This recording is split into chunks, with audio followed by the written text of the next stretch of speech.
नमस्कार दोस्तों, स्वागत है आप सबका हमारे लोकप्रिय चैनल आज के ज्ञान में। बता दें पौष अमावस्या 2024 कब है, महत्व, तिथि, व्रत कथा और पूजा विधि। 2024 की पहली अमावस्या पौष अमावस्या है। हर माह में एक बार अमावस्या तिथि पड़ती है।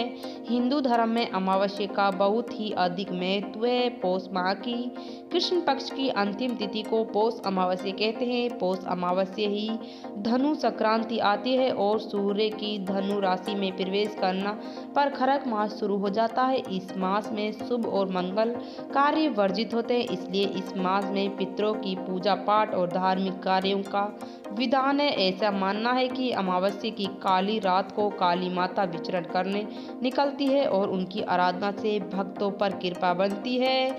इस तिथि पर पवित्र नदी में स्नान करने का विशेष महत्व है। नदी में स्नान के बाद सूर्य देव को अर्घ देकर पितरों का तर्पण किया जाता है। धार्मिक मान्यताओं के अनुसार अमावस्या के दिन महिलाएं पति की लंबी आयु की कामना के लिए व्रत रखती है। पौष अमावस्या 10 जनवरी 2024 को प्रारंभ होगी, जो रात्रि 8:10 से शुरू होगी, जो 11 जनवरी को शाम को 5:26 पर समाप्त होगी। इसलिए 11 जनवरी को अमावस्या मनाई जाएगी। अमावस्या का महत्व है।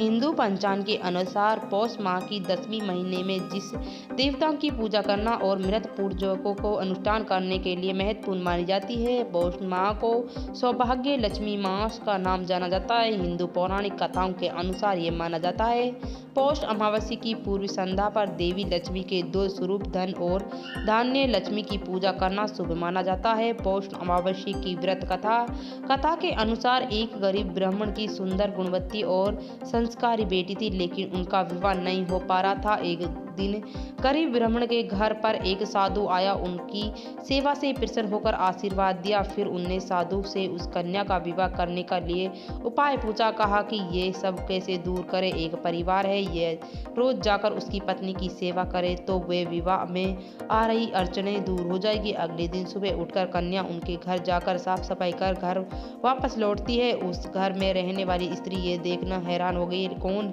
है जो मेरे पे घर की साफ सफाई करती है। कुछ दिन बाद स्त्री ने ब्राह्मण की पुत्री को ऐसे करते हुए देख लिया। पूछने लगी, आप कौन हो? तब कन्या ने उस साधु के द्वारा बताई गई सारी बातें बताई। उस कन्या ने स्त्री को सच्चाई और सेवा से सुख होकर अपनी मांग का सिंदूर कन्या की मांग में लगा दिया और शीघ्र ही विवाह होने का आशीर्वाद दे दिया। लेकिन जैसे ही कन्या को आशीर्वाद उनकी पति की मृत्यु हो जाती है, फिर उसे हैरान नहीं मान जाती और आंगन में लगाए हुए पीपल के पेड़ की 108 परिक्रमा कर भगवान विष्णु से अपने पति की जीवन लौटाने की प्रार्थना करती है। उस दिन पौष अमावस्या थी। भगवान की कृपा से उसके पति फिर से जीवित हो गए। ऐसा मानने से जो व्यक्ति इस पौष माह के दिन सच्चे मन से स्नान दान करता है और पीपल की परिक्रमा करता है, उसकी सभी मनोकामनाएं पूर्ण होती है।